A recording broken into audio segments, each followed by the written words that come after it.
every magic trick consists of 3 parts or acts.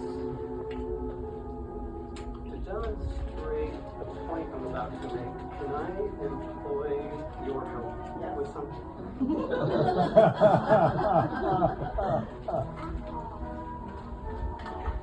Here's the question I've got for you.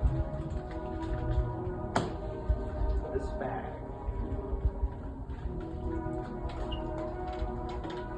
Is there anything in this bag? Nothing? Nothing at all? Are you sure?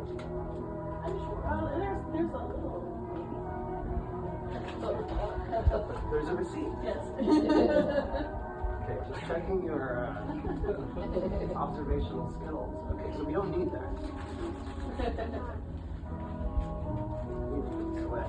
Pocket. Let's check again. Is there anything in this bag? No, there isn't anything in the bag. Empty bag. Empty bag. Fantastic. Thank you for your help. Okay, let's review what I was saying in the very beginning. Every magic trick consists of 3 parts or 3 acts. The first part is called the pledge. The magician shows you something ordinary. A deck of cards, a bird, or in this case, a bag, and pledges to you its utter normality, that it is indeed real, unaltered, normal.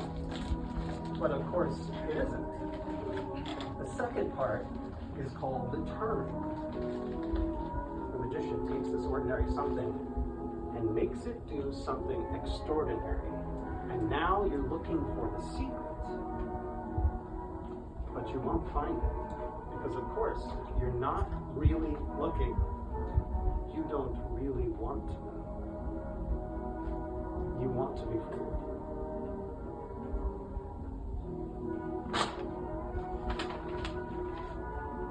But of course, you wouldn't clap yet.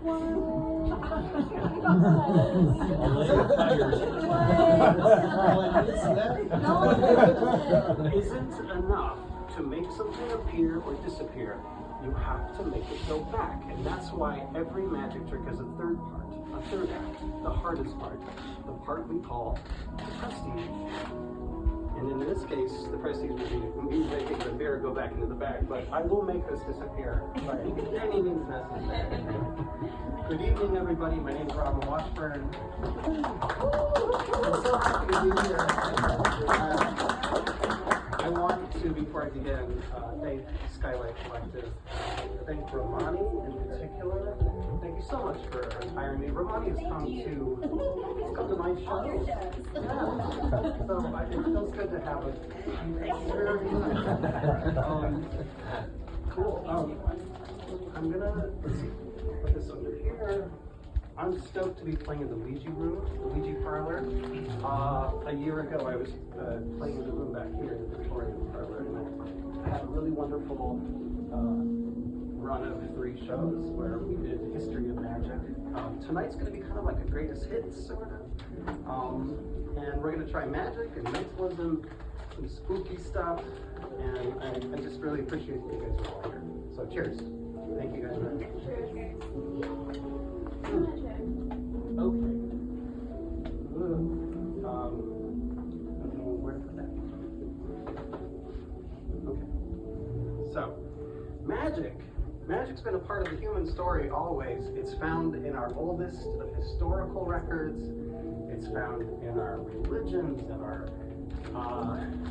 found in our campfire stories, and our fairy tales, and our finest of arts, and our most enduring of entertainments.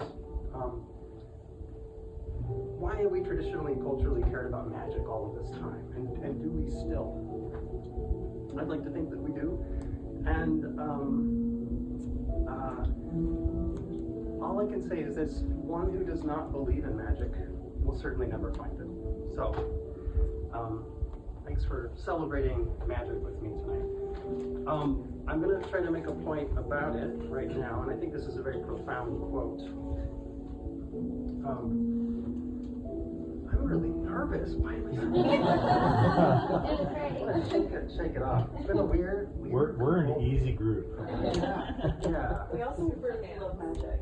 Yeah. At least I do. You do? Yeah. Are you the person? Yes. Stop. Yes. No, let me out. That's great. Okay. Well, so let's do magic.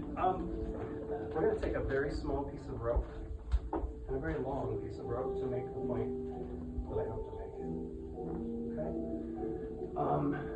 Let's see. Let's find it. The most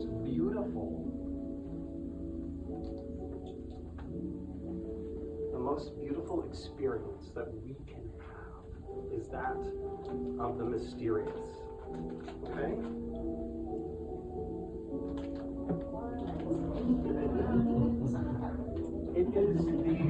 It is the fundamental emotion which stands at the cradle of true art and true science. Whoever does not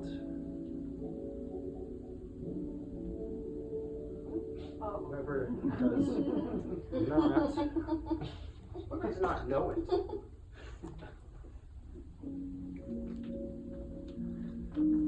and cannot marvel and cannot wonder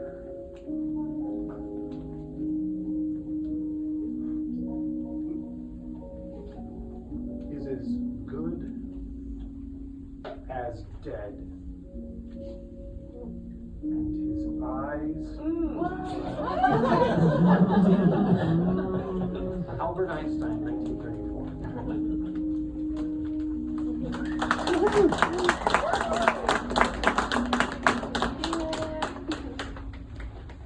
Can anybody name the oldest magic trick? Historically speaking. Yes? What do you got? What do you think? Magic trick? Yeah, the oldest magic. What magic?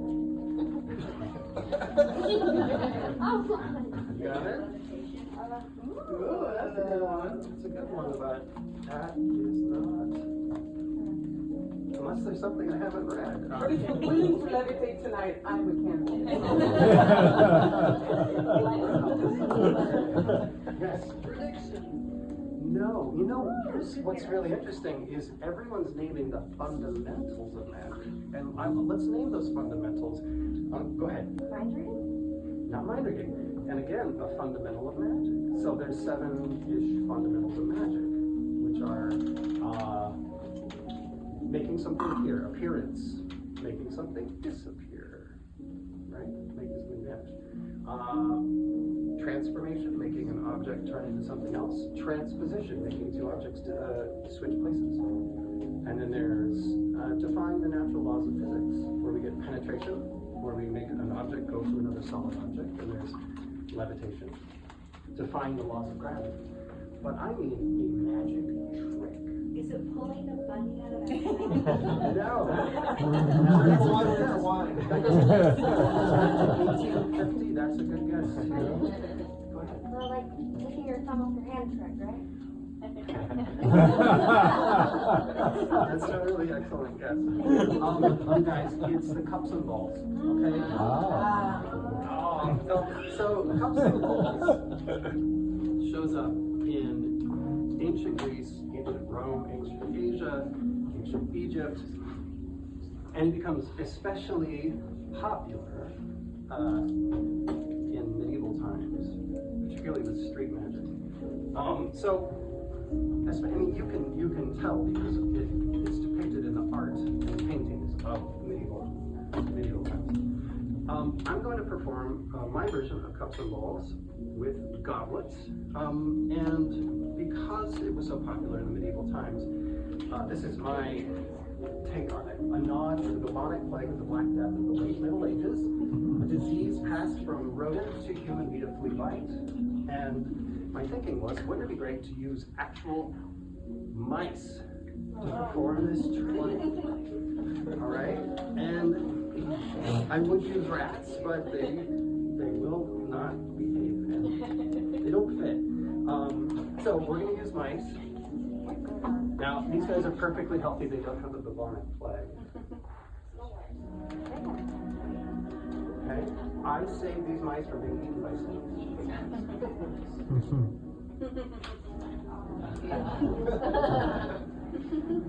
Okay, so I saved some snakes from choking. Let's pretend like those are real. I lie about mice a lot. So you know. Okay.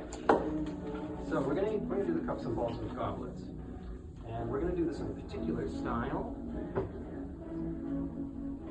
The style of Bartolomeo Vasco, an eccentric Italian conjurer from the 1800s who would stroll out on the stage and roll his sleeves back and take out his metal-tipped wand and he'd strike a bell and say the following: Spiritae miei infernali obedire, which meant infernal spirits obey my command.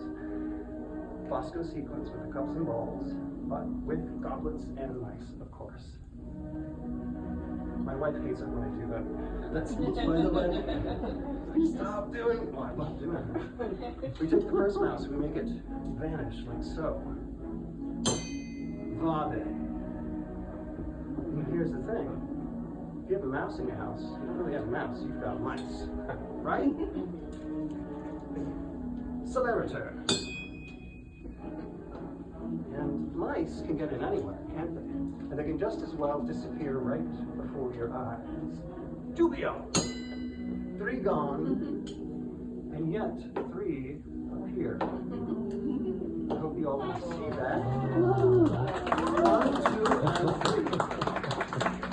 3. So no wonder people living during the bubonic plague did the standard chant, because you can't fortify your house against mice, right? I mean, they can get in anywhere. Just to further demonstrate the point, let's put 1 back under each of these cups like so, okay? There, and there. Now, let me get a volunteer.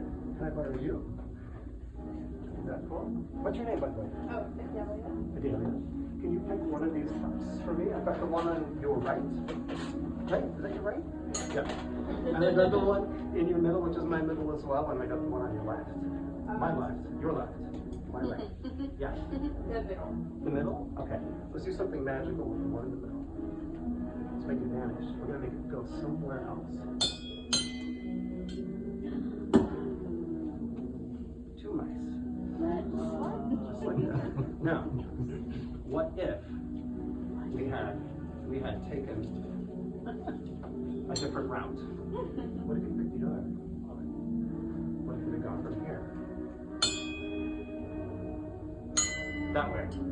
What would it look like this? 2, none, and 1.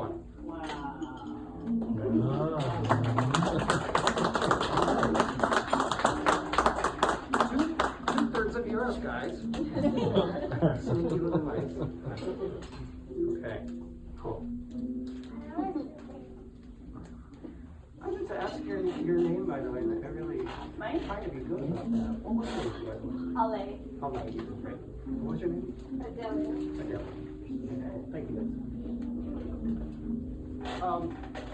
A lot of what I have been doing, I did here, I did tomorrow theater, was discuss the history of magic. I'm super jazzed about this history of magic, but I'm only going to kind of briefly touch upon it. One of the things that I really am intrigued by is the golden era of magic, and this would have been 1850-ish, right around the time when the rabbits were being pulled out of their hats for the first time. This is not a very common magic trick. Magicians don't really do it. They should be. Maybe, well, maybe they shouldn't.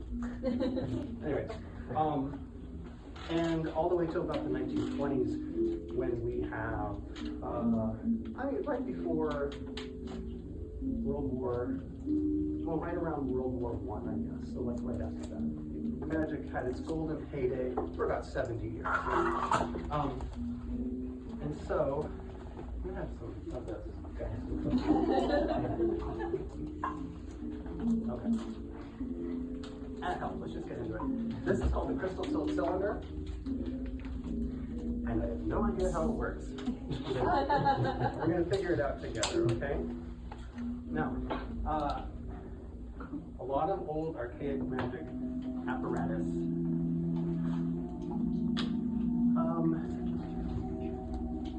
You find maybe at an auction or maybe eBay or something, it doesn't necessarily come with any instructions, so you've got to kind of try to figure it out. Well, I never really figured this one out. So, my theory is that because I know it's called the crystal silk cylinder, my theory is that we would engage this apparatus by stuffing it with silk. Silks. Common magic apparatus itself. I've got a rainbow of silk, so let's do it, okay? So we're going to do this in Roy G. Biv order. Anybody know what Roy G. Biv? Yeah. Means red. And work with me here. Orange. Roy G. Biv. And yellow. And Roy G. Biv. So obviously blue, but I just come to a bit of a bump in the road. Is it Roy G. Biv BV or is it BIV? And if it's IV, what's the I? Indigo. Yes. Indigo and then violet, or what? Isn't that just blue? Yeah, darker. Well, this isn't going to work because I've only Get a color book. I'm left with purple. So, Roy G. Biv. Okay, so no indigo, forgive me. And what do we have here? Guys, Rainbow. what's this? This reminds me of something. Like a margarita. Well, we have children here. Like a rainbow colored slushy. Yes. Something refreshing to help us with those doggone hot days in the middle of summer. Here's a cool magic trick. Let's turn it into such a beverage. What do you say? Yeah. What do we need? We won't put booze in it. But if we're not gonna put booze in it, what do we need to make a slushy? What's the principal idea? Ice. Yes. Great. Fantastic. Let's use ice. I don't really know how to do this. I think I'm gonna need your help, and here's how we'll do it. On the count of 3, I want everybody here to say, I want ice. Ready? 1, 2, 3. I want ice. I want ice. I want ice.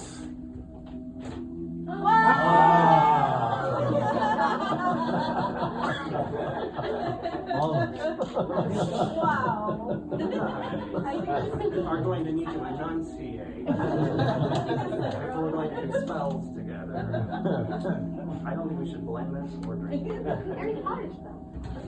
Thank you very much.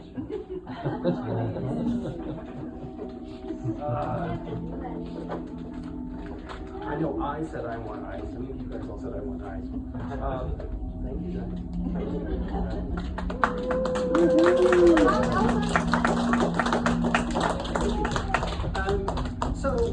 Regarding Victorian, the Golden Era magic apparatus, this guy's called the Card Star. And I built this, and I'm not kidding. And I had to study some old books, like Hoffman's Modern Magic, to figure out how to build it. You can't really find them because this apparatus fell out of favor at the turn of the century, and I don't mean the last turn of the century. Harry Houdini briefly brought attention to the Card Star 25 years later when he started to do this magic show. And this is right before he died. Harry Houdini, who would it be correct for me to say, if I were to ask this wonderful audience who's the greatest magician of all time, would you all say Harry Houdini? I'm just curious. Sure. Yes. Probably. If that's true, can you picture Harry doing a magic trick? because escapology is how he made his bread and butter. He was an escape artist. Now that's one of those like mentalism. It's kind of magic adjacent, but the truth is that Harry started off as a magician and worked Coney Island. He got discovered when he had this gift for escaping handcuffs, and he just did that for decades. Right at the very end, he started doing a magic show again because his body was toast from doing all of the escaping from straitjackets and being suspended from cranes over rivers, and he was just like, oh, let's do a magic show. So he really was doing a magic show, and he did it for a couple of years, and Cardstar was one of the things he was doing. And the way that the name he had given Cardstar was Mary Antoinette's Club. I'll perform it for you now. So, what I'm going to do is,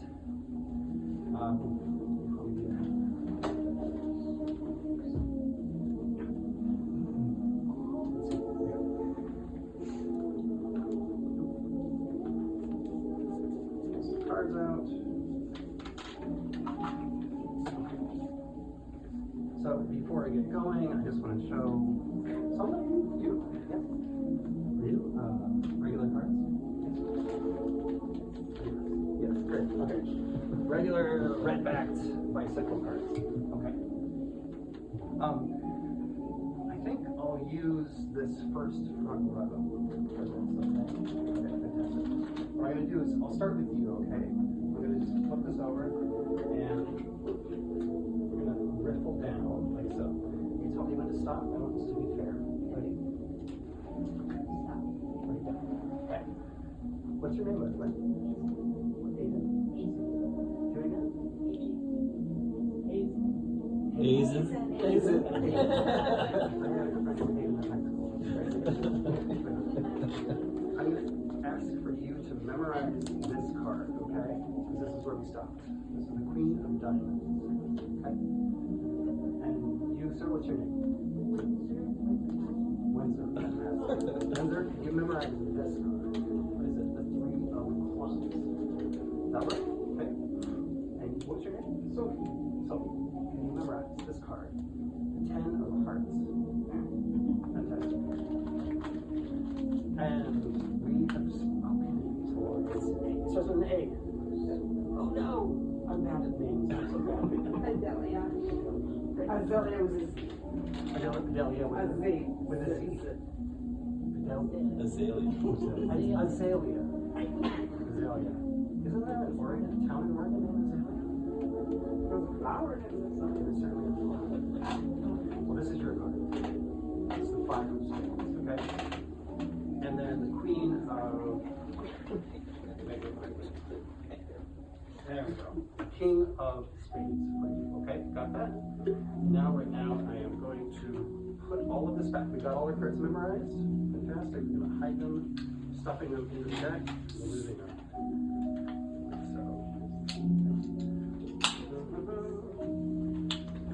Losing them, hopefully not losing you guys. Okay? Okay. And yeah. How are we doing, by the way? So good. So good. How are you? I'm good. I'm good. It's a yeah. The eyes one really did it for me. What's that? The eyes one really did it for me. Oh, the rope one. Yeah. The rope one? You like the The rope rope one was, That was really cool too. rope was solid. Yeah. Well, you guys, a little homage to Harry, who made the world a much more interesting place. Yeah, would you agree? Here we go. Card stuff. Oh no! No! Why? Why? What's the secret here? The secret is that I built this. I didn't purchase it. This has happened before, and I'm not going to let you guys down. I'm going to let you down a little bit. This is what it would have looked like. Let's pretend like the remaining cards. Ready? here we go. Card start. And your card is represented.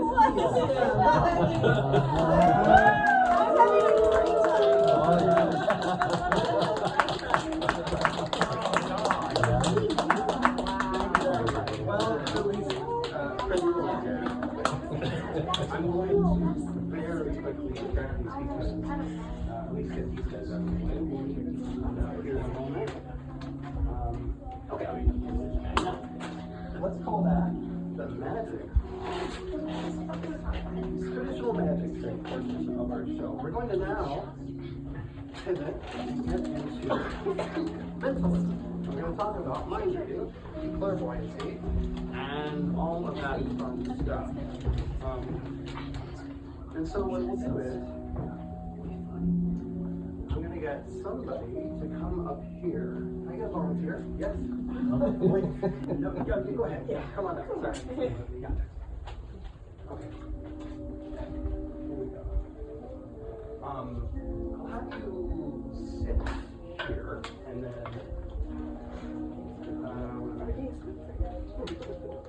yeah. Wait a minute. Just a second, guys. Okay, just want to make sure that you can see what's going on. We'll go like that. Zoe. I never asked. Okay, or did I ask? Yeah, Zoe, Robin. Thanks for joining. Okay, some simple materials we're going to use to conduct this experiment. Starting with this.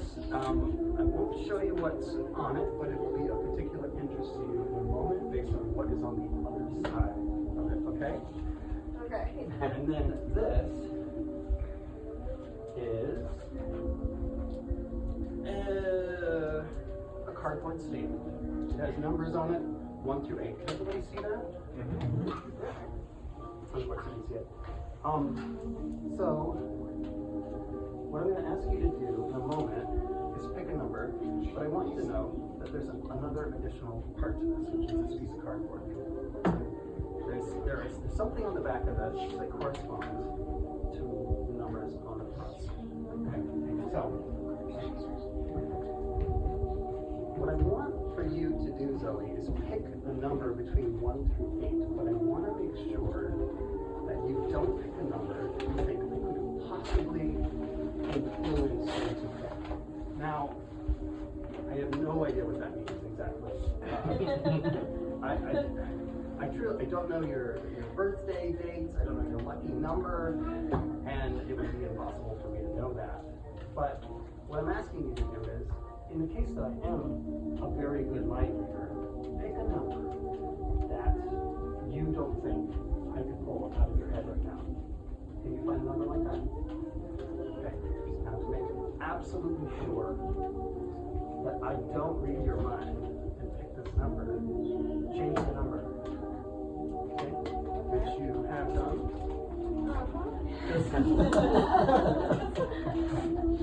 Okay, so Zoe, what number did you pick? You do have to tell me. Because we all want to know. 6? Okay, fantastic. 6. All right, here we go. Turn it over now. Now, Zoe, this was the number you landed on, right? Now, you could have picked any number, right? And you did. Initially, what was the number? 7. You changed your mind. Now, if you had picked 7, it would have been this sort of figure 8 symbol. Can we all see this? Yeah. But you wound up picking the zigzag, right? Okay, now listen, Zoe. There's no way that I could have influenced you, really, right? I could have, like, there could have been no coercion.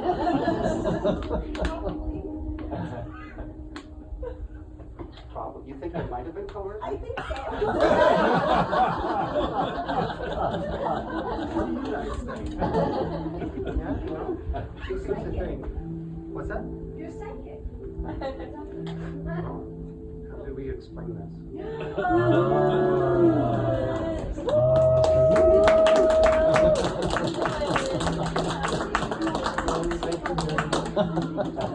doesn't freak you out. Okay,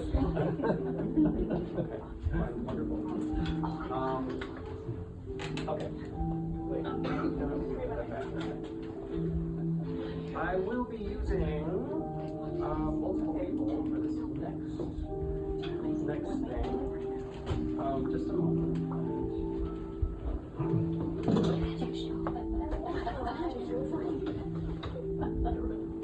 Okay. Let's see. Can I get somebody from the back row? Yeah, would be great. Now, you go ahead and sit there. Right there. By the way, what is your name? Griffin. Like with a TH? N? Great, Robin. Nice to meet you. Welcome. You're going to be sitting in this stool for now. Okay? Got it. Let's see. Now, Griffin, just so you know, we're going to be using, I've got 4 different thrillers that I picked up at Goodwill. The contents of which, the plot of which, have no bearing on this trick at all. But what they do, what matters is that they're about 400 pages or more. Okay? We're going to come back to this.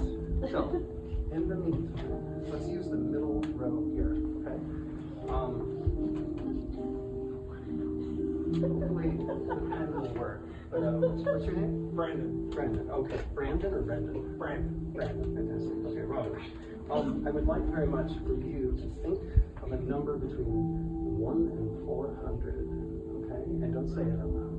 And the same will be true for 5 of you. We're going to end here. Okay? 1, 2, 3, 4, 5. Think of a number between 1 through 400. You're going to create a column. Kind of go in the middle, right at the top.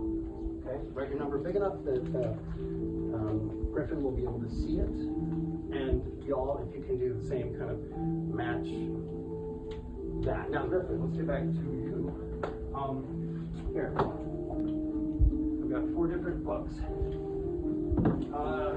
Joe McGinnis, Warren Sanders, Iris Johansson. Let's pick, how about this? Give me a hand to get rid of. Left or right? My left or my right? Your left. My left. Okay, we're getting rid of that. Great. That leaves 2 books. I want you to put your hand on one. Okay, great selection. This book is about a Jack the Ripper case in New York, written by Warren Sanders. It's called The Third Deadly Sin. I only read the back. I've not read a word. I'm looking to look at the book, investigate, make sure it's not the same page over and over. Let the good people here know whether or not this is a real book or not. It does happen to be a real book. Okay, so, fantastic. Are you all done? Okay, fantastic. Thank you very kindly. Okay, good job, guys. Somebody pick one. I think, I should have said that out loud. Don't let that influence you. That's bad. We should start by that. Okay, get rid of this. Now, here's what we're going to do. I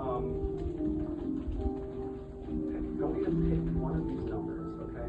And I should not have looked. Oh, God. Guys, this is the first time I've ever done this. Just quickly without thinking, pick one of these numbers. Yeah, okay, got it. Get that in your mind. Go to the page. Okay? And when you're there, let me know.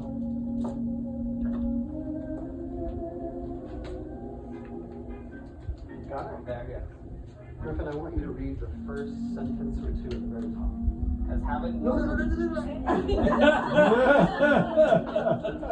I'm so sorry. Sorry, this is a new bit of material. I don't feel like Griffin gave any information away. You guys feel like he did? I don't. No. I want you to read it inside of your mind, and the principal idea is that I'm going to try to pick up whatever image you're throwing my way. Okay, so if you could just kind of rake your eyes, read these first sentence or 2 over and over, okay?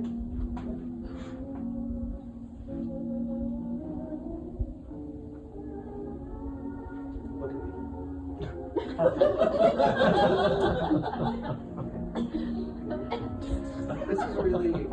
This is really abstract, and I am wishing this was like a little more straightforward, but I can do the best that I can do. Keep sending it my way. Well, I don't know if this isn't really offering or anything, but this is a starting point. Okay, wait. Keep going. In a roundabout way, I think I'm picking up.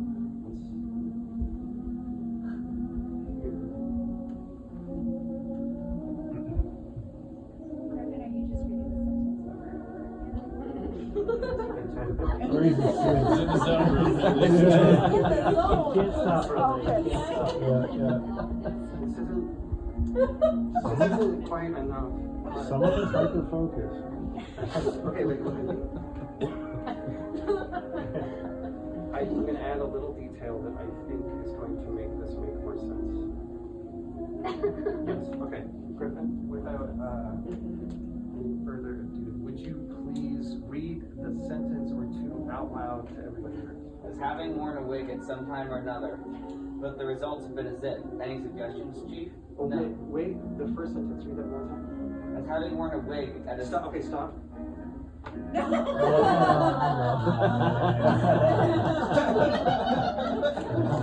Take care.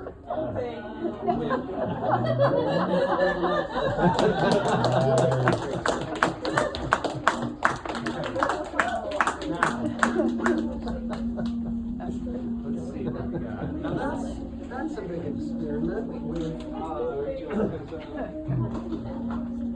my ability to read minds. I want to get into. Does anybody here feel like they have ever? I don't know. Been able to read somebody's mind? Have deja vu? Right?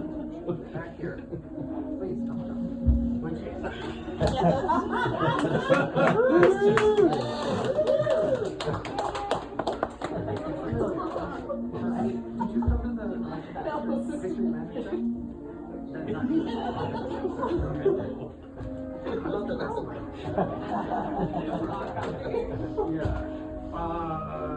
I know nothing about you. What's your name? Megan. Thanks. I don't need that. I need whatever you do. Okay.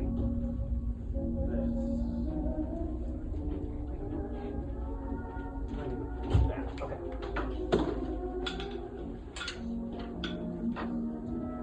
Would it be awkward for a moment? Megan. Have you ever seen the film Ghostbusters? Okay. Bill Murray is conducting an ESP test. And are we all familiar with ESP cards? At this point, we've got it, right? Come on, we're all old enough now, right? Yeah, we're all old enough. I've got 5 cards that are green, 5 cards that are black. They're the same symbols. And I can offer it is that ESP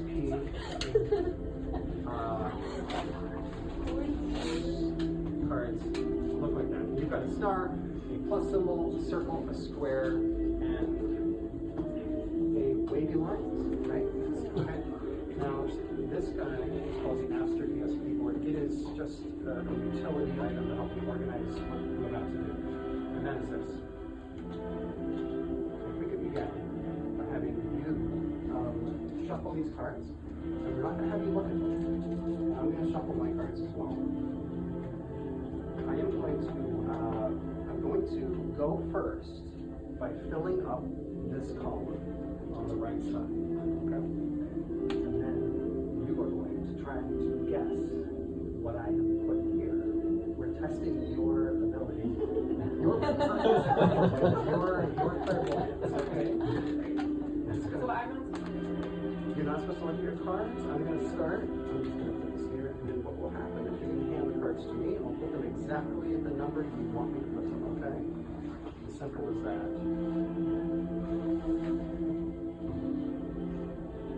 Magic's in your heart.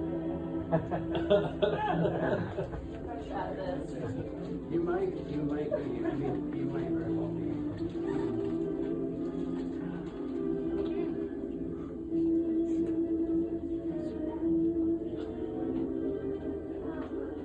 Could be that I'm trying to guess what you're going to do. I'll do this as quickly as I can. And then Megan, why do you think that you, what, have you had some sort of experience you want to share with me? Okay, this will go on this. Okay, at this point, I have made my 5 selections. It's now up to you. Okay, you ready? You're not looking at the cards, but you shuffle them, right? Yeah. Okay, we're going to keep them low. We don't want anybody to know what's going on. So we're going to take the first card. Okay, what number do you want me to put this at? 1, 2, 3, 4, 5.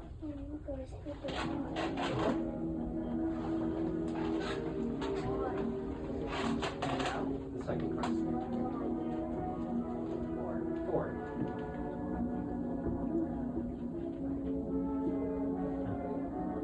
And the third card. 5.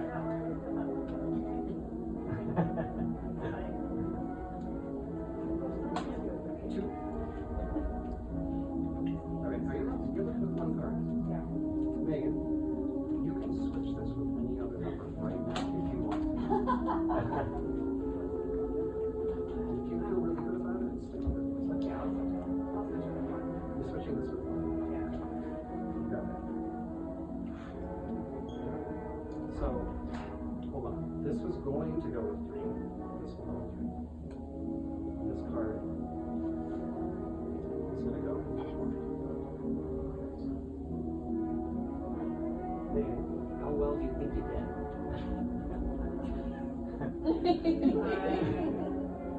Pretty well. 20%? Megan, what about 100%?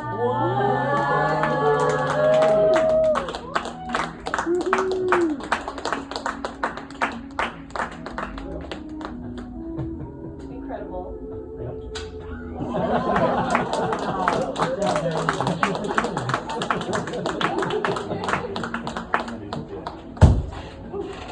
Okay. We are in kind of a spooky funeral parlor type of place, are we not? And I think it would be a lot of fun to let's see if this building's haunted. What do you guys think? Yes. Okay. How could it not be? I have a note about this. I'll put it up. What's that?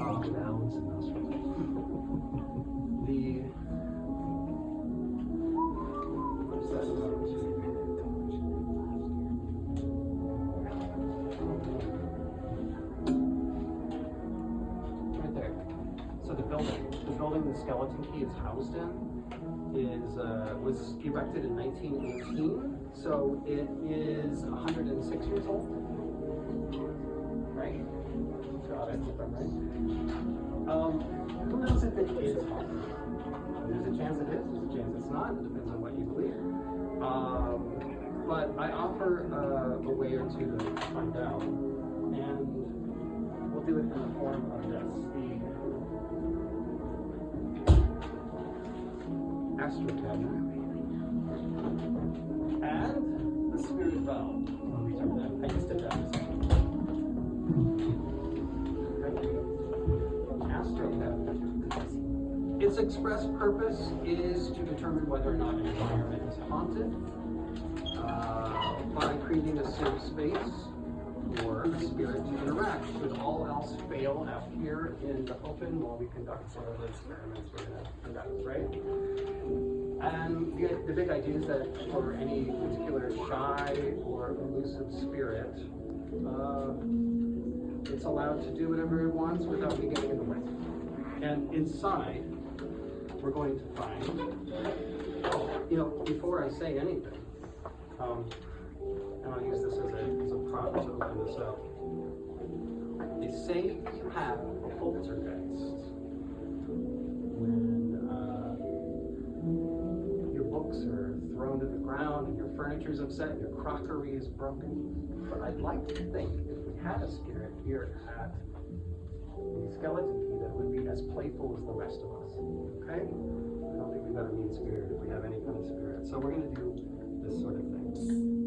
I've got inside this box, the Astro Cabinet, a red ball. Okay? I also have a little glass. And I have a wall separating the two right here. And they're going to remain separated. I'm going to shut this cabinet right now. You can see me do it. Okay? And then, on top of that, I've got a thing called a spirit bell. The spirit bell is pretty self-explanatory, and the big idea is that should a spirit want to communicate with us, for any reason, or if I were to ask it to communicate with us, maybe it would ring a bell, right? Simple. And so, we'll call this a mini seance. I'm surrounded by Ouija boards right now, but we're not going to get into the Ouija board. If there is anyone here amongst the spirit that wants to say hello, communicate, Hello? we are listening. And what I would like to ask is that if you are here, let us know you're here by putting the little red ball into the little glass inside of this box. And when you have accomplished this, ring the bell to let us know that you have done it.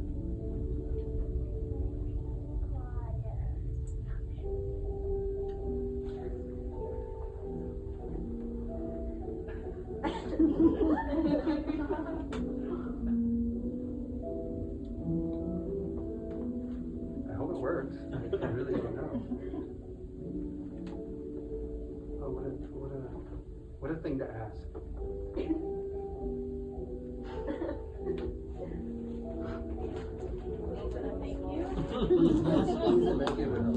Yeah. Please. I don't know if it's going to work. Maybe the bell won't work. Huh. Oh. New card starting.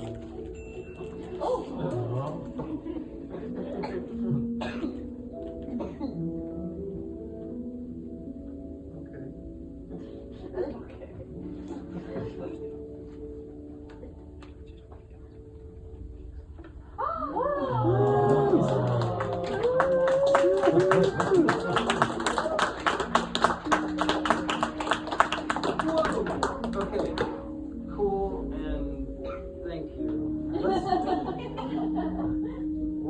You know what, let's leave this out, because maybe it will be, let's let our friend hang out. Yeah? I got something else I wanted to share that might work. The spirit slates. These are regular old slates you'd use back in the, I don't know, the late 19th century or early 1800s if you were a student. And you'd have these in your desk, okay? Let me really show you what's going on here. We don't use that. Our technology is so much more advanced than it used to be, right?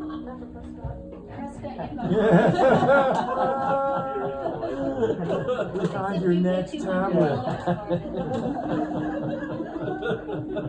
You also have an abacus.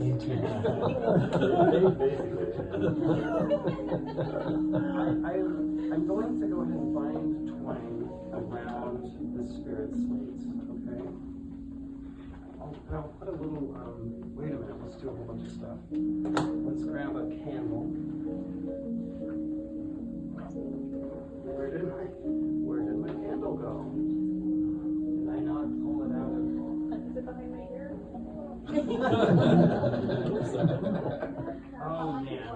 I'll tell you what, we'll just use that, okay? It's not quite the same here. You want to use a candle to draw the spirit here and keep it hanging out with you, right? So when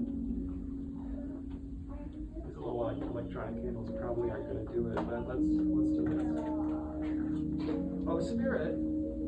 Yes. No. Yes. Yes. You guys awake? Spirit. Let's do that again. That's fun. Be here now. Okay. I think I got its attention. I'm going to put the little piece of chalk inside of you.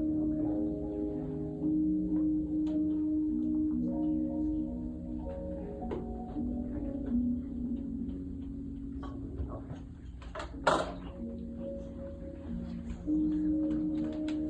You're going to leave it alone. I'm going to engage not only the spirit right now, but the entire room in an exercise. Okay? We'll come back to this. I want everybody to think of a dessert in their mind. I'm just picking something random here, okay? And when I say dessert, I mean something you might find in your kitchen, in your home. Something really, really, really basic. We're not going to do anything terrifically exotic. No baklava, no tiramisu, kind of delicious stuff. But something basic. Think of a dessert. And no product names, no Ben and Jerry's. We're thinking of something like ice cream or pudding, but don't use ice cream or pudding. No, because they're off the list, because I said them as well. Now, don't say anything to anybody. Not to your neighbor, not to your best friend, your boss, your coworkers, your family. You've got a dessert word in your head. It's not too plural, it's singular. I want you to move to the last letter of that word, that dessert word. You got it? Everybody got it? Don't say it out loud. Take that letter and now think of a breakfast food that starts with that letter. Everybody got it? Okay. Remember, go to the last letter of your dessert word, no plural. Take that letter. Now think of a dessert word, a breakfast word. Breakfast word. Okay. And when you got that, got it? Breakfast. Now go to the second letter of that breakfast word. I'm trying to get you all lost here. Go to the second letter of that breakfast word. Now that you got that letter, think of a musical instrument that starts with that letter. I blocked it. Okay, you've got a musical instrument that starts with the second letter of the breakfast word. Now, take that word, go to the third letter.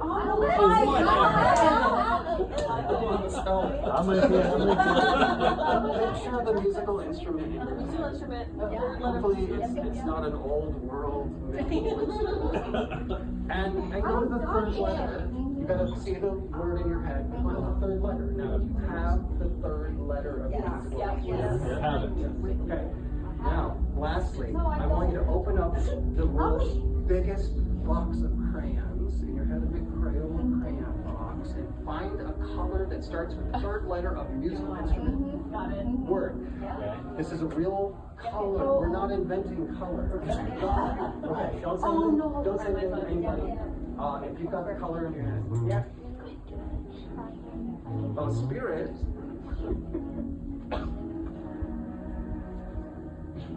Take a little piece of chalk. Would you please take a little piece of chalk and write what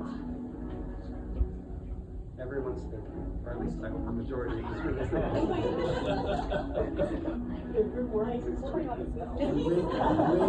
When you are done, ring the bell to let us know that you've got the word. Okay? Small ask.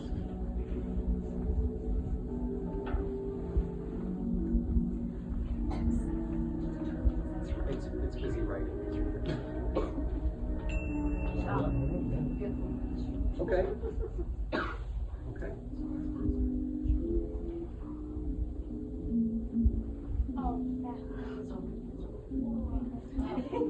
Stop.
All right. Are you going to, was it 8:30? I can't remember. Yes, it's 8:30. I'm ready to go for the full journey. Yeah, we're here. You hooked us with the indigo.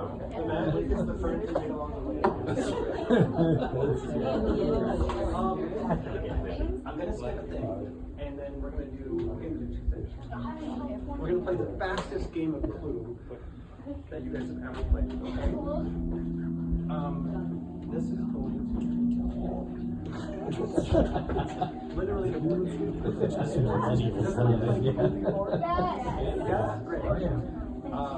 on this science board, 6 suspects. Now, by the way, what we're doing is there's been a murder, there's a mansion. The butler will say got killed. And there's suspects, there's murder weapons, and there's rooms. And we are going to work together. You guys are all investigators. I'll be the psychic investigator. Okay, everybody got it? Let's do this so fast. What I'd like to know is, before I do that, I'm the psychic investigator, right? I'm going to show you this board. Okay? Blank, blank, blank. I'm going to write down who I think killed the butler right now, okay?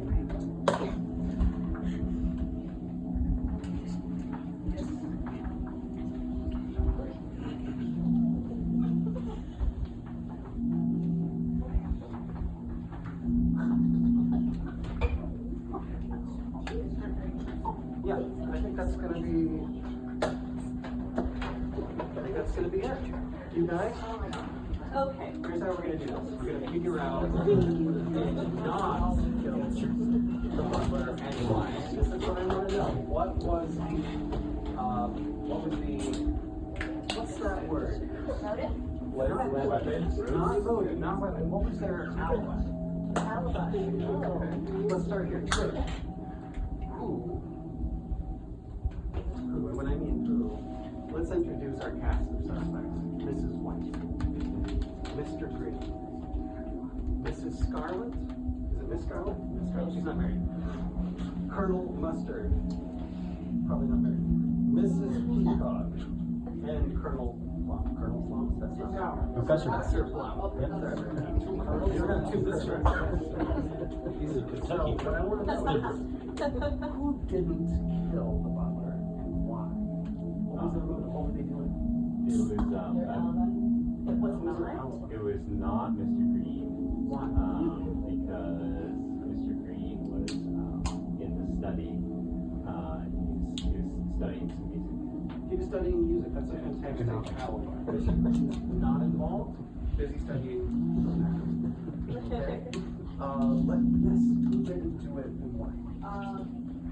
It was not Colonel Mustard because he was Too old to kill. Careful on the ages, though.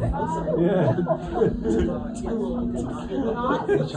Watch out on the ageism, man.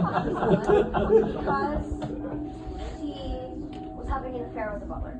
Oh, that might be motive. That was a good motive, if you say so. She loved him. She loved him, exactly. She loved him. Yes. What's the motive here? I'm sorry, not the motive. What's the alibi? It's the next person. Who didn't do it? It was not Mrs. White because she was busy cooking. Busy cooking. Okay.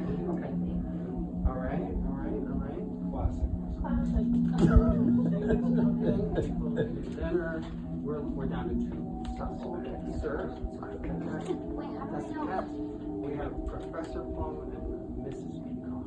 Mrs. Peacock was at the opera. She wasn't even in the. Your suspect is Professor Plum. Okay? And I'm going to quickly go and write that down right now. Professor Plum, okay?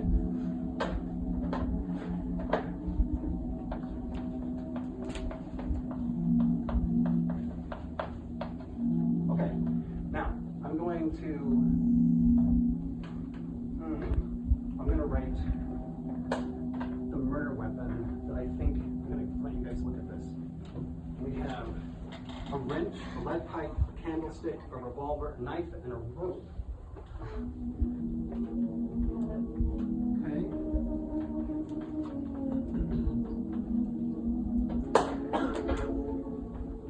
Let's find some people that have not saw it yet. Sir, oh, yes. It was a candlestick because the butler had an allergy to fire. I think everyone has allergy to fire. Makes perfect sense. Because of a fire allergy. Yeah, I think we're all a little allergic to fire. What weapon was it used to fire? It wasn't the rope because it was in a magic show. Oh, yeah, sure. No news is good news. Wow. Get me a second.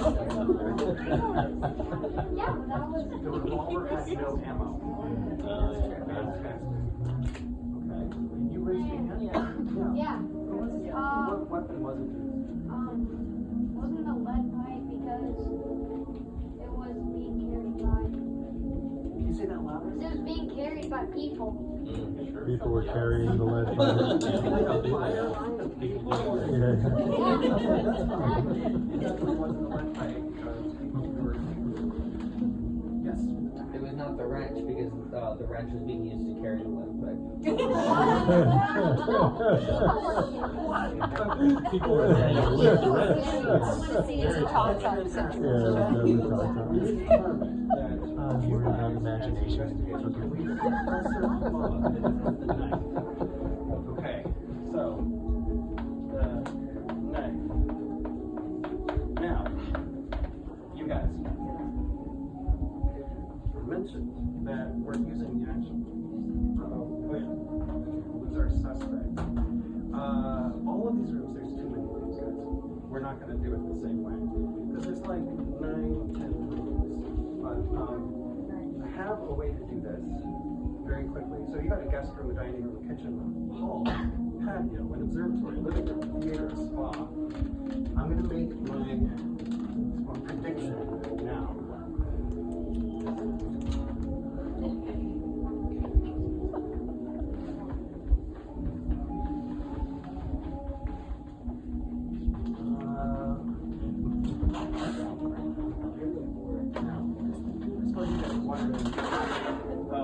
What's on the back or anything like that. There's nothing here. We've got our windows. This is an honest to God prediction. We have one last category for you guys to fill right here. And we're going to do it this way. I have all of the rooms listed here. Your living room, theater, observatory, spa. I need somebody that is not gone yet. David? No. Yeah. No, David and Mary. Really? Stop. Okay. I'm going to flip through here. Okay. I'm going to stop. Good. Right now? Right there. Okay, so observatory. Yep. Good Sounds perfect. choice. Okay. I knew you could do it. Thank you. Yeah, I knew it. It's been a long week. That's the one I wanted to talk Okay, you guys, at the very top of this whole thing, I told you I was a psychic investigator. You all work as a investigative team. You do what you do well, you do what I do well. I made a prediction at the top of this whole thing, and that I'm not the suspect that had done it. Oh no! Every murder What's wrong with you?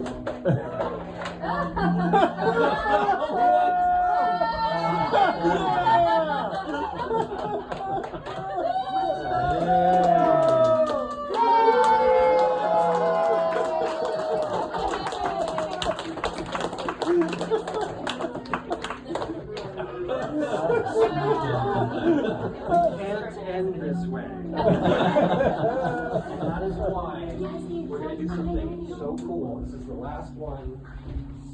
Yeah. Sorry about that. I do my best as I come up with wrong. I'm going to set down 5 pairs, just like so.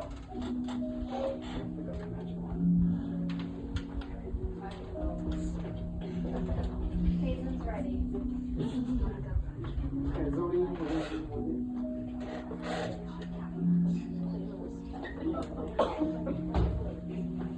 now.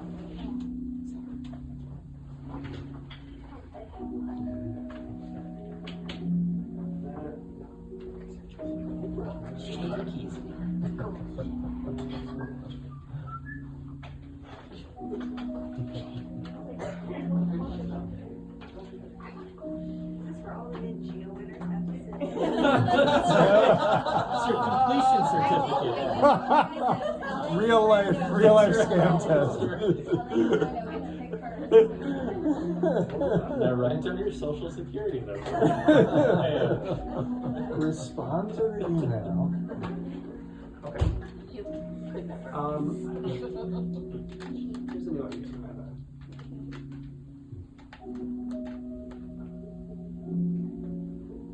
First of all, I just want to thank all of you guys. This has been a lot of fun for me.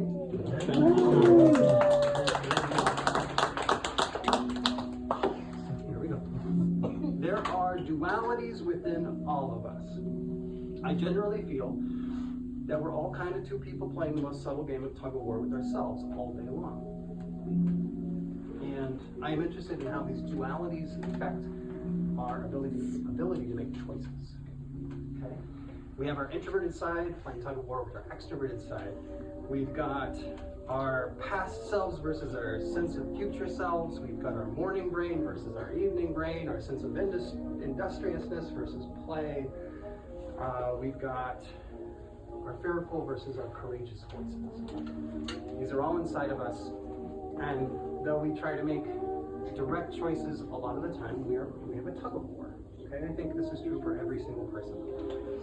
I want to try a little experiment to demonstrate the point. This won't be scary. We're going to try to prove it using only numbers. Okay? And I'd like to ask somebody to mix these cards up. Can you do that for me? Okay. Yeah, would you like to? Yeah. Okay, first go ahead and come on up. Yeah. What is your name one more time? Zoe. Zoe, yeah. Psychic. What you'll find is that there's numbers 1 through 5 on the front side of these cards, and on the back are a bunch of random numbers. We're not going to concern ourselves with the numbers on the back just yet. I'd like you to keep the numbers with the dot. So we got 1, 2, 3, 4, 5 in front. And yeah, let everybody see you mix these up. And then when you're done and you feel like you've shuffled them, lay them down on the chairs in front of you. Just right on the seat on these chairs. Oh, I don't care. I mean, I'm good. If I see anything, it's fine. So your free choice is only part of the formula, and every day we deal with influences of your own duality. So every day you're dealing with elements that in that internal tug of war that might complicate your choices. That's why there are extra numbers on the back. So again, Zoe, Yes. we want these to be right side up with the dots. No. That's okay, but this is gonna further mix these up, and that's good. You want that.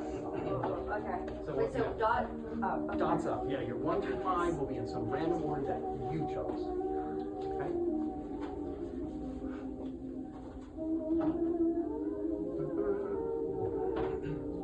We are hiding those numbers for now, and that's good. Go ahead. So Zoe has mixed these up, we all agree? Good job. Excellent. I'd like to get the free chooser to come up here. You, sir. What was your name? George. George. George. George, come on. Now, warning ahead of time, this will just be kids, but I think it's going to be a good mix of this whole room. So George, I want you to pick a number out of 1 through 5. Somewhere in here, you get to make a choice. Yeah, point at it. You go ahead. What do you think is the number for you?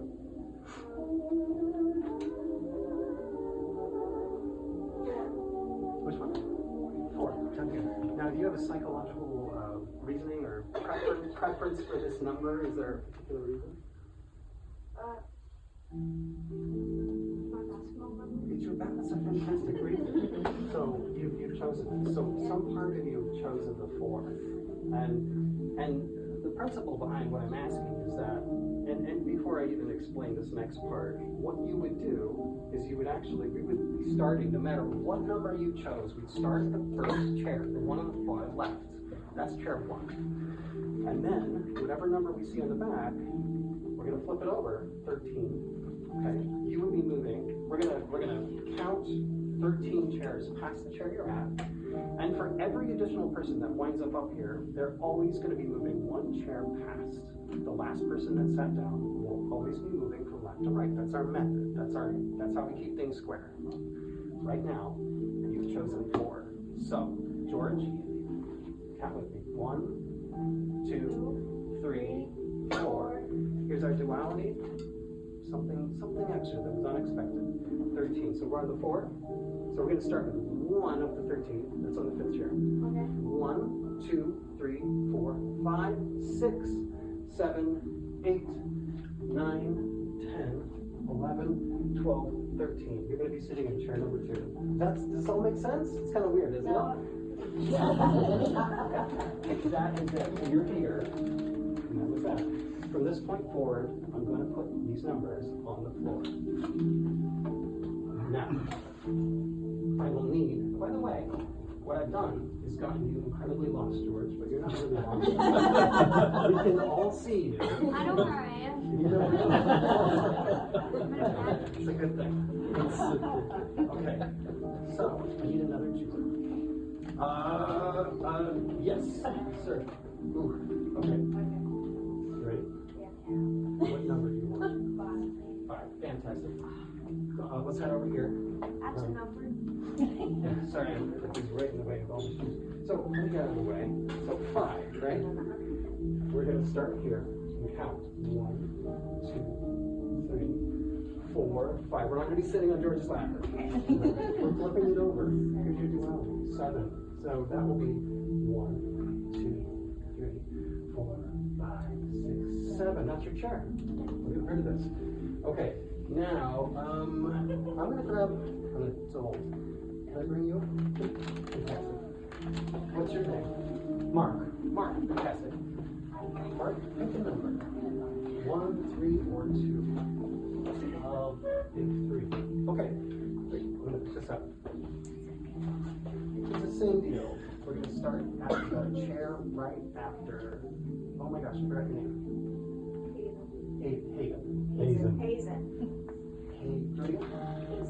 Hazen. So, Mark. Hazen. George. 3. 1, 2, 3. Again, we're not sitting in George's lap. We're going to go 9. This is your duality. 1, 2, 3, 4, 5, 6, 7, 8, 9. You'll be sitting in the first seat. Thank you very much. Isn't this Romani?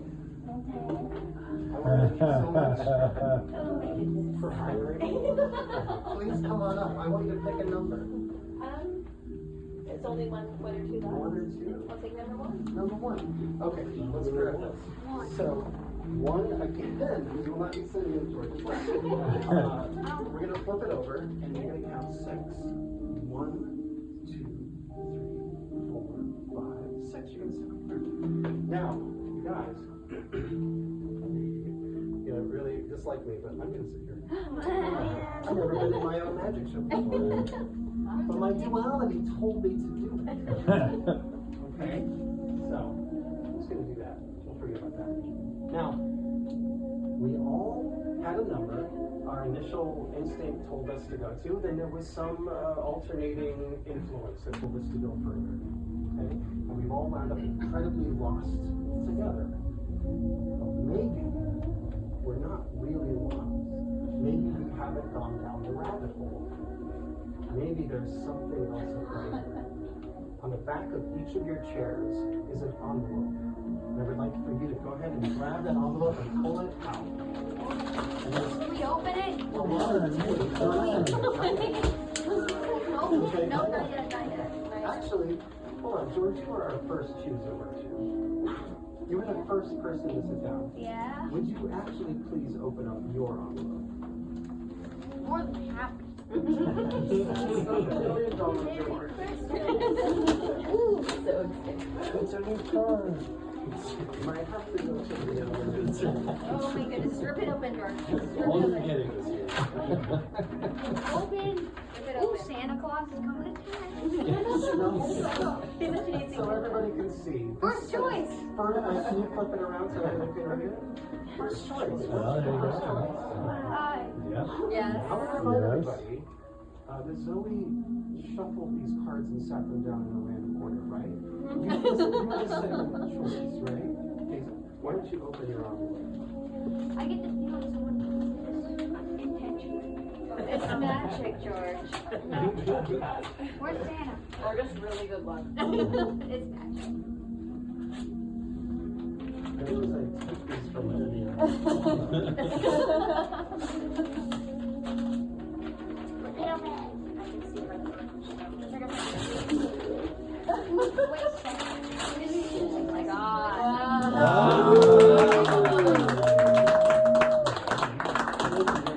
Mark, you were I was third. the third. Third Go ahead, choice. open it up. Wait, I we have, wonder. Wait. Yeah. wait, if we already know we're third choice, why don't we get it on? Because that's the magic. He knew ahead of time. Hold that up. Look at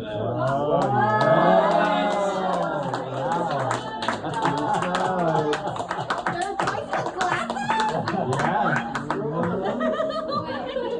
Okay, that's crazy. Oh my god.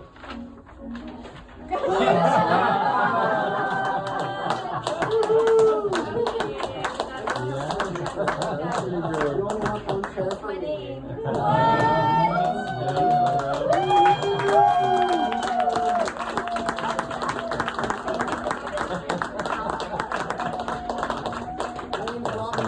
Thank you so much. Thanks so much.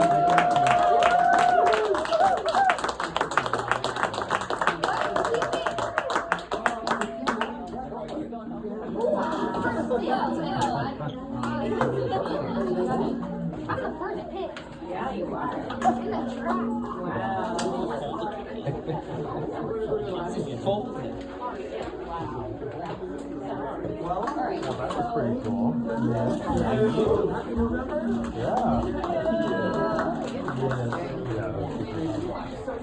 I would have liked to see the Yes. So did you see the history of the magic show?